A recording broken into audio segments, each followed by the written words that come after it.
Hello my dear students, welcome to my channel DK Sharma English Guru. मेरे channel में आप सभी बच्चों का बहुत बहुत स्वागत है।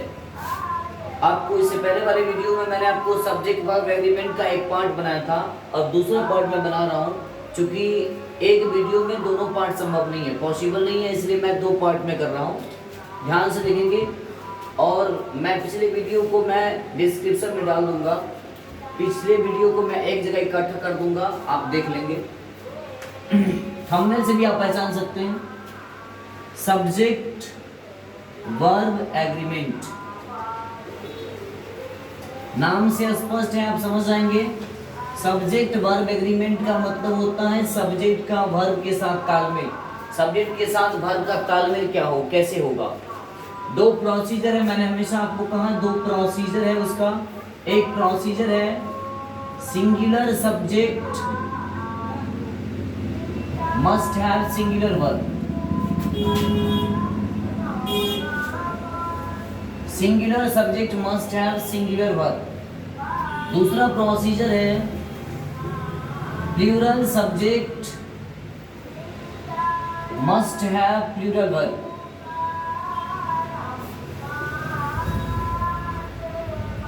यानी कहने का मतलब अगर आपका सब्जेक्ट सिंगुलर है तो वर्ब भी होगा सिंगुलर, अगर आपका सब्जेक्ट प्लूरल है तो वर्ब भी होगा प्लूरल। ये बात हमेशा याद रखना, आपकी अंग्रेजी कभी मिस नहीं होगी, आपका सेंटेंस कभी गलत नहीं हो सकता।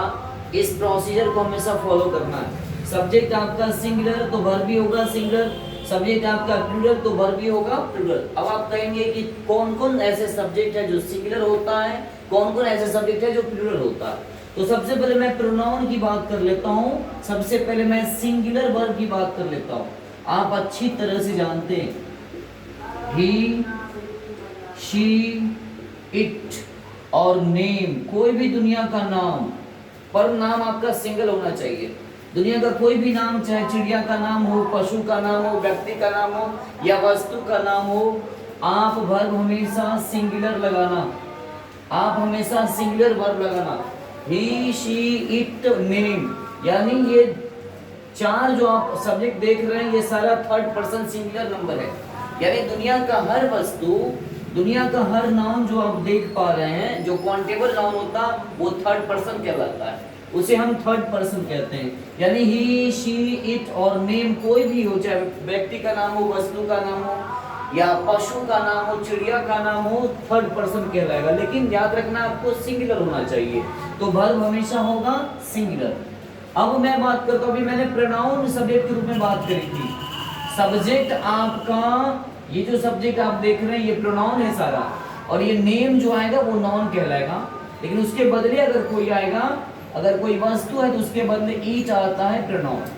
अब मैं बात कर रहा हूँ प्रोनाउन प्लूरल की बात कर रहा हूँ। प्लूरल याद रखना, इसे हम आयुर्वेद कहते हैं, याद रखना इसे हम आयुर्वेद 2 कहते हैं। याद करने के लिए बहुत अच्छा तरीका है, इसे हम आयुर्वेद 2 कहते हैं। आप धीरे से बोलेंगे, आपके जहन में अपने आप आ जाएगा। ऐसे पढ़ेंगे, धीरे धीरे इसको पढ़ते जाइए।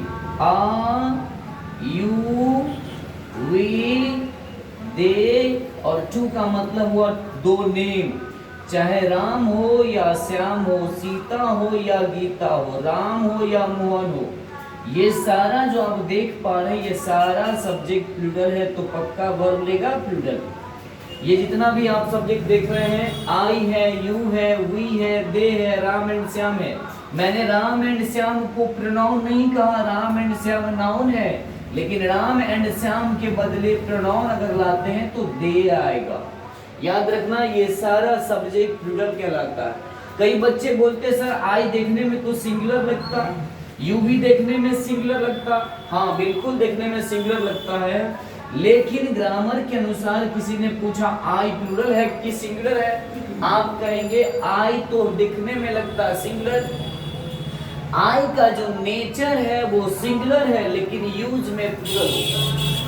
आई का नेचर सिंगुलर होता, आप बता देंगे कि आई का नेचर सिंगुलर होता लेकिन यूज में होता प्लूरल।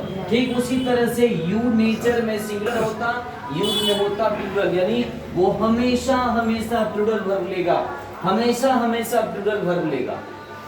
वी तो नाम से स्पष्ट है, वी का मतलब हम लोग, हमेशा प्लूरल होता, दे प्लूरल होता, Ram and Shyam two name है तो पक्का प्लूरल होगा। अब आप कहेंगे कि आई प्लूरल है कैसे, यू है कैसे प्लूरल, यू के साथ लगता आर, कंफर्म है कि यू प्लूरल सब्जेक्ट है तो verb plural, are plural verb होता। आई के साथ कभी एम लग जाता, ऐसा क्यों, आई के साथ वॉज लग जाता, ऐसा क्यों, वॉज तो सिंगुलर वर्ब है, एम भी तो सिंगुलर वर्ब है, तो ये दोनों स्पेशली बना है आई के लिए, आई के लिए स्पेशली बना हुआ है एम, आई के लिए स्पेशली बना हुआ है एम और वॉज, इन दोनों पर सिर्फ लागू नहीं होता ये नियम, बाकी हर पे लागू होता है। एम और वॉज, इस पे आई का नियम लागू नहीं होता, कौन सा वाला, singular subject must have singular verb. आप कहेंगे कि सब्जेक्ट आई तो सिंगुलर है लेकिन एम हुआ, ठीक है ये भी ठीक है, वॉज हुआ ये भी ठीक है, लेकिन जब हम इसको हिंदी में लिखते हैं कि मैं पढ़ता हूं, जब आप इसको हिंदी में लिखते हैं मैं पढ़ता हूं तो आप बनाते हैं आई रीड।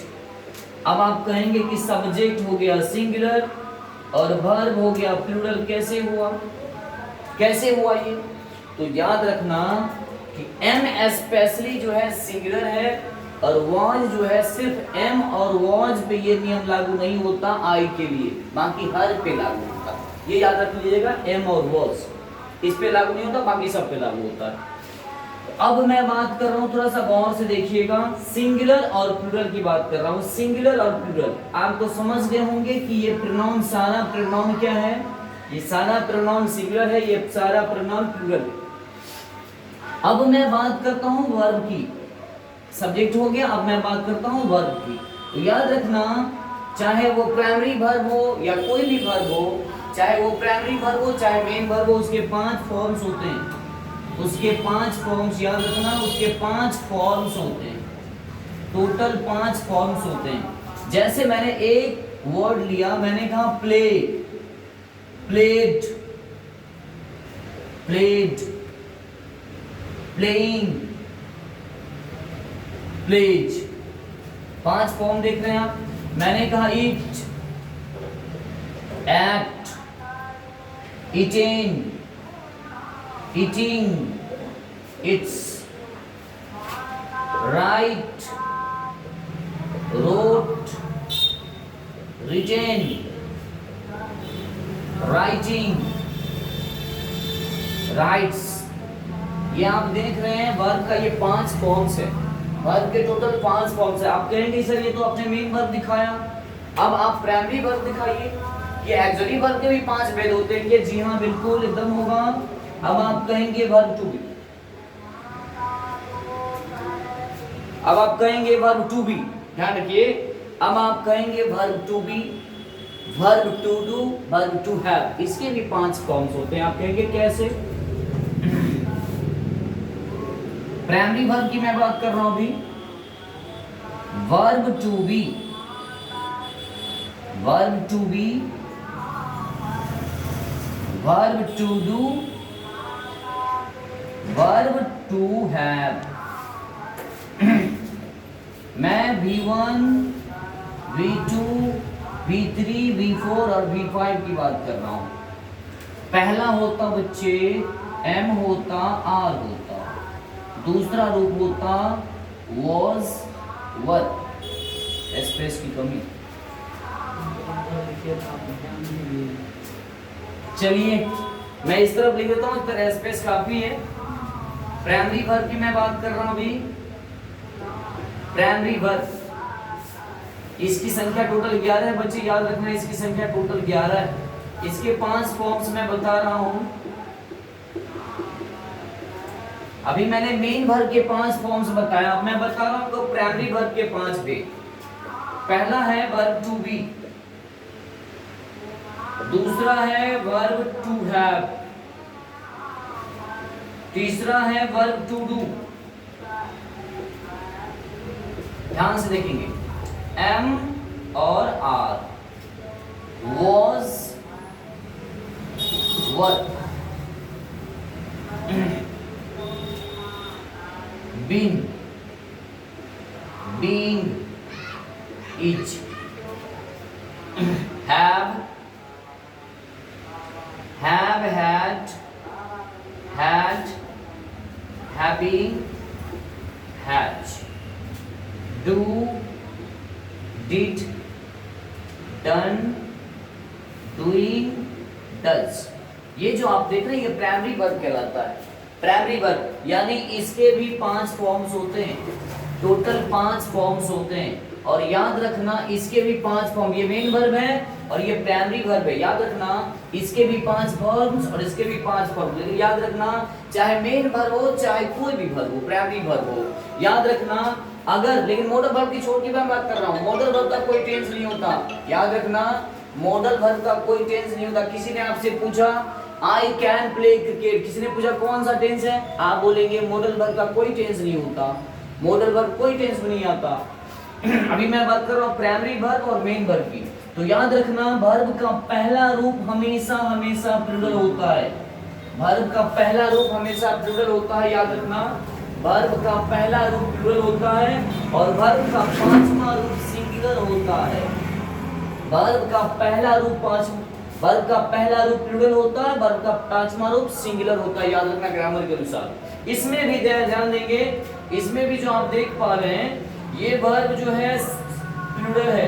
वर्ब का पहला रूप प्लूरल होता, वर्ब का ये 5वां रूप जो देख रहे हैं ये सिंगुलर होता है। याद रखना वर्ब का पहला रूप प्लूरल, 5वां रूप सिंगुलर, पहला रूप प्लूरल, 5वां रूप सिंगुलर। और एक चीज और याद रखना है वर्ब का पहला रूप है, किसी ने पूछा कौन सा टेंस, आंखें बंद करके आप बता देंगे सिंपल प्रेजेंट टेंस। ये सिंपल प्रेजेंट टेंस है, आपको सेंटेंस में कहीं भी दिख रहा है वर्ब का पहला रूप, आप समझ जाइए सिंपल प्रेजेंट टेंस है। वर्ब का 5वां रूप है तो सिंपल प्रेजेंट टेंस है। याद रखना ये सिंपल प्रेजेंट टेंस है, सिंपल प्रेजेंट टेंस है। किसी ने पूछा कौन सा, आप कहेंगे सिंपल प्रेजेंट टेंस है। आंख बंद कर लीजिए, आपके सामने पहला रूप आ रहा है, बता लीजिए कौन सा टेंस है, आप बताएंगे सिंपल प्रेजेंट टेंस है, सिंपल प्रेजेंट टेंस है, सिंपल प्रेजेंट टेंस। आप कहेंगे कैसे, वर्ब का पहला रूप है एम आर, मैंने कहा आई एम अ बॉय। किसी ने पूछा मैं एक लड़का हूं, कौन सा टेंस, तो मैंने आपको कहा एम पहला रूप है, बता दिए सिंपल प्रेजेंट टेंस। मैंने कहा यू आर अ स्टूडेंट, आप एक छात्र हैं, बताइए कौन सा टेंस, आर आ गया, वर्ब का पहला रूप सिंपल प्रेजेंट टेंस। किसी ने आपसे पूछा she is a beautiful lady, she is a beautiful lady. आपसे किसी ने पूछा कौन सा टेंस है, आपके सामने इज आ रहा है वर्ब, मैंने कहा था वर्ब का 5वां रूप सिंगुलर है, सब्जेक्ट सिंगुलर, वर्ब भी सिंगुलर, कौन सा टेंस, सिंपल प्रेजेंट टेंस। आपसे फिर मैं इसकी बात कर रहा हूं, इसकी बात मैं कर रहा हूं, मैंने कहा Ram has a baby doll, Ram has a baby doll. अब बताइए हैज है प्राइमरी वर्ब, वर्ब का 5वां रूप है तो सिंपल प्रेजेंट टेंस हुआ कि नहीं हुआ। राम सब्जेक्ट सिंगुलर है तो वर्ब भी सिंगुलर आया कि नहीं आया, सब्जेक्ट सिंगुलर, वर्ब भी सिंगुलर, चूंकि 5वां रूप सिंगुलर होता है, 5वां रूप सिंगुलर वर्ब होता है। अब देखिए यू जो आपने लिया, यू है क्या, मैंने कहा था कि पहला वाला जो होता है ना वर्ब होता है प्लूरल, यू है प्लूरल तो आर भी प्लूरल लिया। आई है क्या, आई ग्रामर के अनुसार है प्लूरल, ग्रामर के अनुसार है प्लूरल, लेकिन वर्ब लिया सिंगुलर, ये अपवाद में आता है एक्सेप्शन में। अब आगे देखिए थोड़ा सा, डज वर्ब का पहला 5वां रूप है लेकिन है क्या सिंगुलर में यूज होता है। मैंने कहा she does not eat an apple, वह सेब नहीं खाती है। बताइए आपका सब्जेक्ट सिंगुलर है तो आपने वर्ब क्या लिया, सिंगुलर वर्ब लिया, जो कि 5वां रूप सिंगुलर होता है, इसलिए आपने डज का प्रयोग किया। अगर आप यहाँ पे डाल देते हैं सी डू नॉट, गलत हो जाएगा, क्योंकि सब्जेक्ट आपका सिंगुलर, वर्ब हो जाएगा प्लूरल, गलत हो जाएगा। अगर आपने सी डू नॉट लगाते हैं तो ग्रामर क्या कहता है, इस प्रोसीजर को फॉलो करें, सब्जेक्ट सिंगुलर वर्ब भी सिंगुलर, सब्जेक्ट प्लूरल वर्ब भी प्लूरल। तो सब्जेक्ट मान लीजिए आपका सिंगुलर है, डू दे देंगे, डू ग्रामर के अनुसार क्या है, प्लूरल वर्ब है, डू ग्रामर के अनुसार प्लूरल वर्ब है। यहाँ पे सब्जेक्ट तब हो जाएगा सिंगुलर सब्जेक्ट प्लूरल वर्ब, गलत हो जाएगा, है ना। जैसे मैंने फिर यहाँ कहा Ram and Shyam, Ram and Shyam goes to market अगर हम करते हैं तो सेंटेंस हो जाएगा गलत। Ram and Shyam goes to market. अब देखिए थोड़ा सा मैंने यहाँ लिखा, तब तक मैं यही लिख देता हूँ, मेन वर्ब को भी यही लिख देता हूँ आपको समझाने के लिए। गो मैंने लिखा, वेंट दूसरा रूप लिखा, गॉन तीसरा रूप, गोइंग, और पांचवा रूप आपका गोज है। तो बताइए पांचवा रूप है तो वर्ब सिंगुलर है, अगर पांचवा रूप है तो वर्ब है सिंगुलर। अब बताइए मैंने कहा Ram and Shyam goes to market, तो ये पांचवा रूप सिंगुलर कहलाता है। तो सब्जेक्ट आपका सिंगुलर या प्लूरल, सब्जेक्ट आपका प्लूरल और वर्ब हो गया सिंगुलर। गलत हुआ कि नहीं हुआ? एकदम गलत हो गया। इसलिए आपको यहाँ पे सब्जेक्ट आपका प्लूरल है तो वर्ब भी आपको प्लूरल करना होगा। वर्ब प्लूरल कौन होता है? वर्ब का पहला रूप प्लूरल होता है। तो यहाँ हो जाएगा Ram and Shyam go to market. अब ये सेंटेंस राइट हुआ, अब ये सेंटेंस बिल्कुल सही हुआ। और याद रखना ग्रामर की भाषा में, याद रखना वर्ब के दूसरे रूप को पास्ट पार्टिसिपल कहते हैं। पास्ट पार्टिसिपल अगर आप बोल देंगे किसी को कि इसके बाद सब्जेक्ट लीजिए उसके बाद पास्ट पार्टिसिपल लीजिए, तो समझ जाइए वर्ब का दूसरा रूप वो कह रहा है। ग्रामर के अनुसार वर्ब के दूसरे रूप को पास्ट पार्टिसिपल कहते हैं। ग्रामर के अनुसार वर्ब के चौथे रूप को प्रेजेंट पार्टिसिपल कहते हैं। ग्रामर के अनुसार वर्ब के चौथे रूप को प्रेजेंट पार्टिसिपल, तीसरे रूप को पास्ट पार्टिसिपल। याद रख लीजिएगा, दूसरे रूप को पास्ट पार्टिसिपल, चौथे रूप को प्रेजेंट पार्टिसिपल। तो इसी तरह से वर्ब के दूसरे रूप को पास्ट पार्टिसिपल, वर्ब के चौथे रूप को प्रेजेंट पार्टिसिपल कहते हैं। याद रखना बच्चे, ये आपका सेकंड पार्ट हुआ। वैसे कहा जाए तो सब्जेक्ट वर्ब एग्रीमेंट के लिए कम से कम 20 क्लास होती है। खैर ये आपका प्राइमरी ज्ञान है, सब्जेक्ट वर्ब एग्रीमेंट का ये प्राइमरी ज्ञान है। बाकी मैं वीडियो बनाता रहूंगा, टेंशन ना लें आप, बिल्कुल बेफिक्र रहें, क्योंकि वीडियो को मैं अगर बढ़ाऊंगा आगे तो वीडियो बड़ा हो जाएगा। फिर मैं कोशिश करूंगा फिर मैं कोशिश करूंगा अगली बार फिर मैं कोशिश करूंगा और आगे जो पार्ट कर देंगे, क्योंकि समझ में सीरियसनेस हो, लेकिन इससे